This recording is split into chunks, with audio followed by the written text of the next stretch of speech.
update, Disney is making a $1 billion investment in OpenAI and will allow its iconic characters to be on the company's Sora AI video generator, which I thought was absolutely insane. I then went and did a little more digging and realized to my horror, not only is this going to be Mickey Mouse and Pocahontas and Mulan and figures that you initially think of when you think of Disney characters, but also Star Wars, Gavin, and also Indiana Jones. Oh, hey, at least that means I can finally be the star of an Indiana Jones movie. I can finally be the star of an Indiana Jones movie thanks to this deal, which is quite exciting. But no, it's absolutely horrible. Also, let me know if my mic sounds okay. Someone was saying it sounded kind of staticky or something. Oh, weird. So let me know, chat, if I sound clear and crisp audio wise. But yeah, this is super fucked.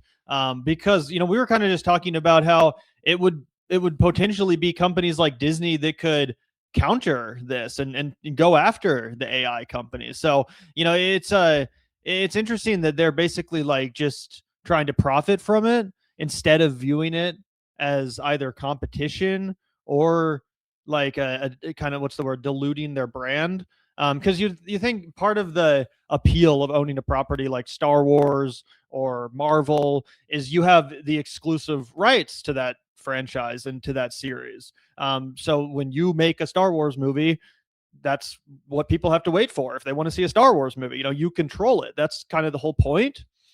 So you think that Disney would want to keep that exclusivity. It kind of seems now like they're just, handing over the reins to anyone who's figured out this technology to kind of like make their own shitty version of Star Wars or to make their own shitty version of Marvel. And again, I just think it really deludes those brands. Like, these are strong brands that they should want to retain some level of quality control over. And again, if you just hand the reins over to any fucking idiot fan who wants to make their idiot fucking fan film with this technology, it's again, just from the perspective of having that kind of quality control in the brand, I think it really deludes the quality and potentially the image going forward. Because let's be honest, this AI shit looks horrible. It does not look like Hollywood grade stuff. Whenever you see these fake fan trailers and stuff, they look horrible to me. They look terrible. So again, I can't really understand why a company like Disney wouldn't want to protect their brand image and their IP a little bit more.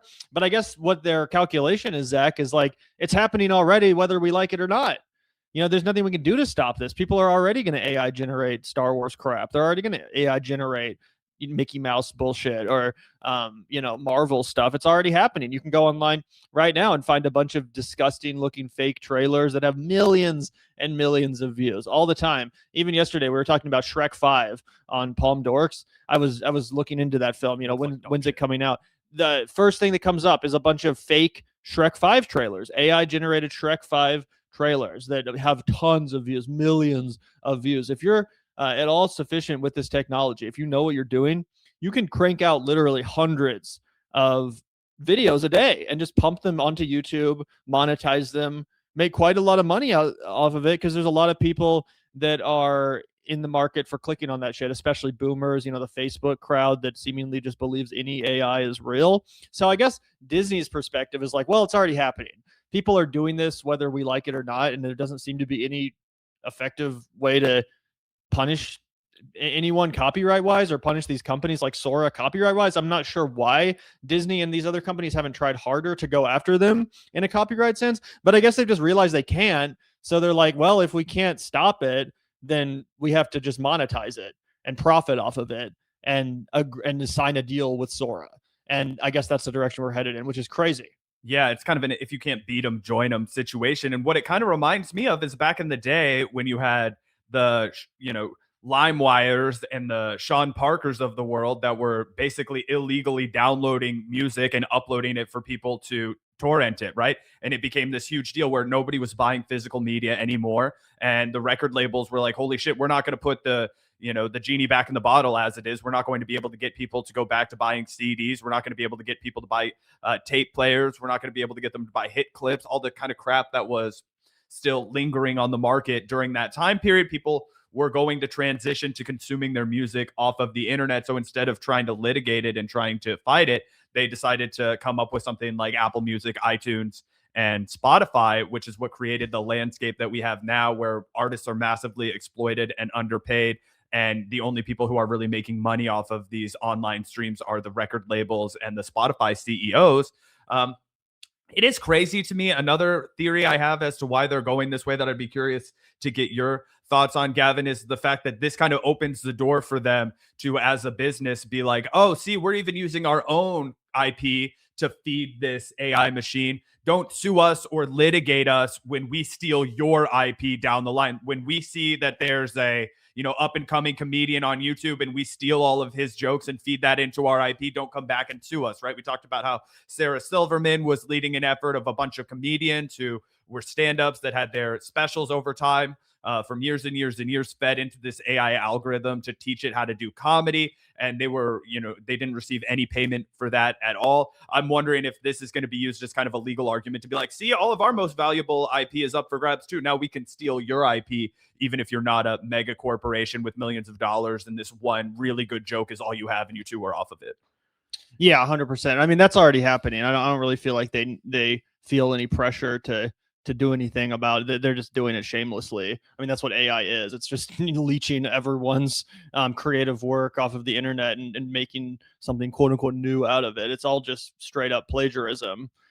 So yeah, I think that's an element to it. But it's definitely crazy, and it's only going to further fill the internet with slop and disgusting crap that looks like shit. And also, yeah, if anyone does make something cool with this, it'll be property of Disney. Like, assuming someone does actually figure out at some point how to make real art with AI that looks decent and that has some level of creative integrity to it and like vision and personality, which again, I personally think is like impossible unless you're using it in kind of a satirical way, like Harmony Korine did with Baby Invasion to kind of comment on the slopification of reality. That's like the only appropriate use I've seen of AI in creative work so far, and at least in filmmaking, is Harmony Korine's Baby Invasion, which again is about the slopification of reality and the algorithmification of reality and all that stuff. So that it's kind of necessary to incorporate that aesthetic. But unless you're using it again in like a satirical way to like comment on or parody reality, I just can't imagine genuinely good art being created with this technology. But again, even if someone does figure it out and make something really cool and make something that's like a really interesting new take on Star Wars that excites the fan base, well, it's property of Disney. It's property of motherfucking Disney. You don't own that. You're not the actual creator of it.